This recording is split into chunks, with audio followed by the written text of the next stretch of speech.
Hello guys and welcome back to my channel. If you guys don't know me already, my name is Julia. I am a sophomore marketing major, just about to go on my junior year, which is just the craziest thing ever to me.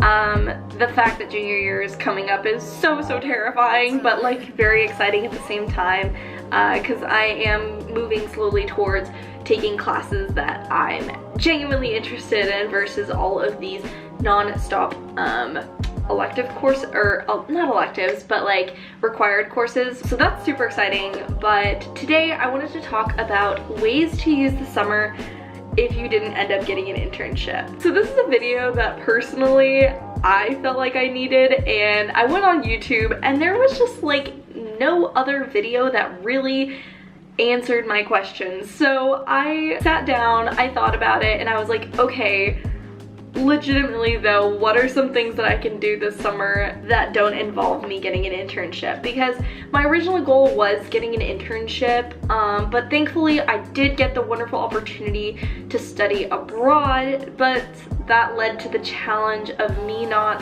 really being able to necessarily do an internship in that second half of the summer. And that's really just where things got a little bit rough, is I realized that I would be gone for the majority of June and July, and it's really hard to find a place that'll hire. There's just a lot of factors. Today I really wanted to talk about some things that you can do with the summer if you did not get an internship. So the first thing is obviously being realistic. And honestly, I'm a big dreamer. I like setting big goals for myself, but the reality of that is that you don't hit every single one of them. So I think the biggest thing is knowing how to set sizable goals.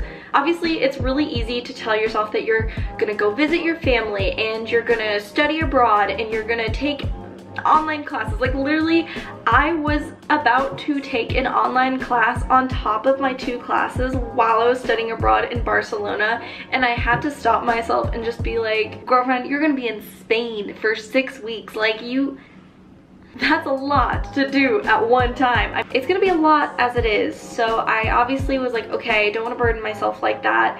I am still considering finding some kind of part-time work or something that I can do to earn some just pocket cash before the school year begins. But aside from that, it's super important to set goals that you're like actually going to be able to reach. Otherwise, you just kind of fall apart. However, if you are not in that scenario, looking for online classes is a fantastic option. Last summer, I took Calculus 2, which, trust me, it was not the most fun class I have ever taken in my life. I would really recommend looking for online classes, and a lot of community colleges offer them for like a couple $100s, which, yeah, it's probably gonna come out of your wallet, or like maybe you can get some financial aid for those, but they do really benefit you in the long run, and so I think it's something that's worth considering. Another thing too that is really great is if you already know, I feel like a majority of college students know what their semester is going to look like the summer before, so it's really nice if you have an idea of what you're going to be learning to kind of get ahead on learning that material. If you think about it, the summer is the perfect time to build up an interest on a subject that you might have not known much about before or whatnot. Last summer, I wanted to get better at using Final Cut, which is like the video editing software that I use. So I found a bunch of videos. There's this guy called Ryan, I think Nagel, on YouTube, and he does fantastic tutorials on just like different transitions and effects and things like that in Final Cut. So I was really able to amp up my video editing game just from like taking the time to learn that skill in the summer. Another really good thing that you can do is, even if you don't have an internship per se over the summer, I really recommend trying to see if you can do like an office job, maybe even working at like a local store that you like just a retail or a food kind of place. You might be able to actually make a good chunk of money over the summer just because the hours are a little bit different and such, and obviously it never hurts to start off the semester with some extra pocket change. Another thing that is honestly really fun is if you have some extra money from the previous semester, go with your friends from high school, or like if you have any college friends that happen to live near you in your hometown, plan a road trip or something like that with them. Personally, my group of friends and I go to Schlitterbahn every year. And if you don't know what Schlitterbahn is, it's basically this giant water park. There are lazy rivers, there's like just massive water slides, all tons of rides, and it's really fun because it's kind of a road trip to get there, a few hours in the car or so. Texas is huge. I don't know how far apart anything is, but that always makes for a fun trip. We have such good memories, and we always take a group picture in front of this huge water slide every year, so it's kind of fun to look back and see how everyone's changed throughout the years.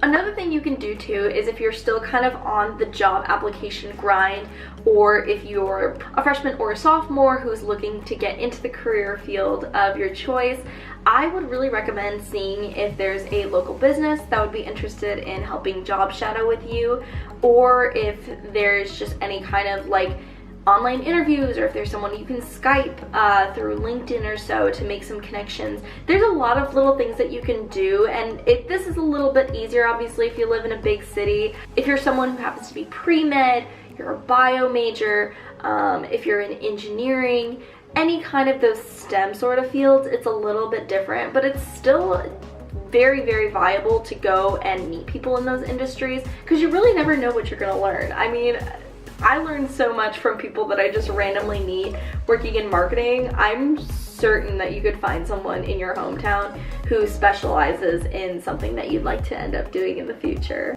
And the last thing that I wanted to talk about in this video is improving a bad habit.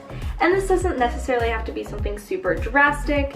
It can just be going and working out more often. It can be changing the food that you eat. It can be so many different things. I find that when I'm at home, I tend to get lazy, slack off a little bit more than I normally would, but it is really good to hold yourself to like a workout schedule or trying to eat healthier foods, because you just have a better tendency and a higher probability of taking those positive habits that you learned during the year and transitioning them into something new at the end the summer when you're going back to school and everything like that. I really hope that that gave you guys a little bit of an idea of some productive things you can do with your summer.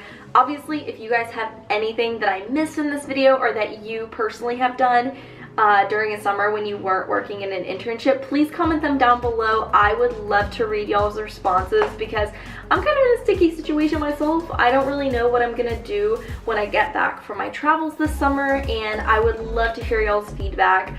Anyway, I hope you guys have an excellent rest of your day, and if you enjoyed this video, be sure that you like, comment, and subscribe to my channel. There goes Infinity, and I'll see you guys in the next one. Bye, Infinity! I let it burn, you call the fire brigade, but I feel that it will come back.